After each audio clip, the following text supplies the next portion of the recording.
Kovai Avinashi மேம்பாலத்தில் tanker lorry கவிழ்ந்ததால் வாயு கசிவு ஏற்பட்டுள்ளது. விவரங்களை செய்தியாளர் பிரவீனிடம் கேட்கலாம்.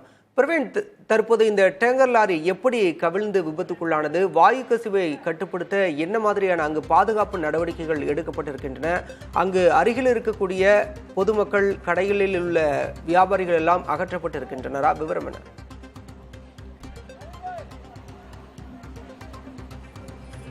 பாலா, கொச்சினிலிருந்து கோவை கணபதி பகுதியில் இருக்கக்கூடிய குடோனுக்கு டேங்கர் லாரியில் 18 மெட்ரிக் டன் அளவு கொண்ட எல்பிஜி கேஸ் நிரப்பி அதிகாலையில் வந்து கொண்டிருந்த டேங்கர் லாரி மிக முக்கிய கோவையில் சாலை சந்திப்பாக கூறப்படும் மேம்பால சந்திப்பான அவினாசி மேம்பாலம், உப்பிலிப்பாளையம் மேம்பாலம் எனவும் கூறுவார்கள். இந்த பாலத்தின் ரவுண்டானாவில் வரும்போது ஓட்டுநரின் கட்டுப்பாட்டை இழந்து கவிழ்ந்திருக்கிறது.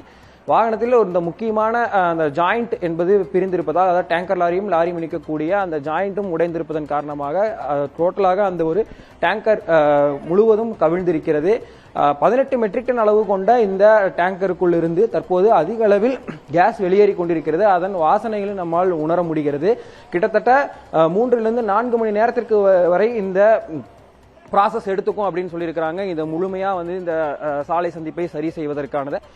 காட்சிகளில் முத்துப்பாண்டி காட்டிக் கொண்டிருப்பதை பார்க்க முடிகிறது. டேங்கர் லாரியிலிருந்து அந்த கேஸ் உணர முடிகிறது. நம்ம சொல்லியிருந்தோம் இல்லையா, அந்த காற்றில் ஆல்ரெடி பரவிட்டு இருக்கக்கூடிய ஒரு சூழல்ல மேற்கொண்டு இப்ப தற்போது பனியான சூழல் இருக்கிறது. வெயில் அடிக்கும் போது வேறு ஏதேனும் அசம்பாவிதம் ஏற்படாத வண்ணம் தொடர்ச்சியாக டேங்கரின் மீது தண்ணீர் பீச்சி அடித்து கொண்டு வரப்பட்டுக் கொண்டிருக்கிறது. 4 தீயணைப்புத்துறை வாகனங்கள் முழுவதுமாக தண்ணீர் நிரப்பி வந்த நிலையில் ஒரு வாகனத்தில் முடிந்திருக்கிறது. அது போக தனியார் சப்ளை மூலமும் தண்ணீர் கொண்டு வரப்பட்டு தொடர்ச்சியாக இந்த வாயு கசிவு என்பதனை ஒரு கட்டுக்குள் வைத்திருப்பதற்கான நடவடிக்கைகள் மேற்கொள்ளப்பட்டு வருகிறது. பொறியாளர்கள் அதிக அளவில் இங்கு அடுத்த கட்ட நடவடிக்கைகளுக்கான பணிகளை துரிதப்படுத்தி இருக்கின்றனர். மிக முக்கியமான சாலை சந்திப்பு இங்கிருந்துதான் அனைத்து விதமான மேட்டுப்பாளையம் சாலையை அணுகுவதற்கு, திருச்சி சாலையை அணுகுவதற்காகட்டும் மிக பார்ஷான ஏரியான்னு சொல்லக்கூடிய இடம். அதுவுமே ரொம்ப எப்பவுமே பரபரப்பா இருக்கக்கூடிய ஒரு பகுதி.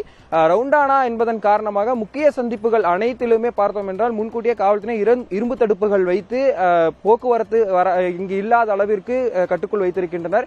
வேறு ஏதேனும் அசம்பாவிதம் ஏற்படாத வண்ணம் அனைத்து துறை அதிகாரிகளும் நேரடியாக தற்போது இங்க அந்த மீட்பு பணிகளை தீவிரப்படுத்தி இருக்கின்றனர். தற்போது கிரேன் மூலம் இந்த டேங்கர் லாரியை மேலே நிறுத்தி வைத்து அடுத்த கட்ட பணிகளை செய்வதற்கான நடவடிக்கைகளை மேற்கொண்டு வருகின்றனர். திருச்சியிலிருந்து வேறொரு வாகனம் இதே போல் இந்த டேங்கர் லாரியை எடுப்பதற்கான அந்த ஒரு ப்ராசஸ் நடக்கும் அப்படிங்கறத முதற்கட்ட தகவலாக சொல்லியிருக்கிறாங்க. பாலா, நிச்சயமாக பிரவீன், காட்சிகளை பார்க்கின்ற போதே தெரிகிறது முன்னெச்சரிக்கை பாதுகாப்பு நடவடிக்கையாக பல்வேறு முன்னெடுப்புகளை எடுத்து வருகின்றனர். தற்போதைய கள விவரங்களுக்கு நன்றி பிரவீன். மேலதிக விவரங்களுக்கு மீண்டும் உங்களை தொடர்பு கொள்கிறோம்.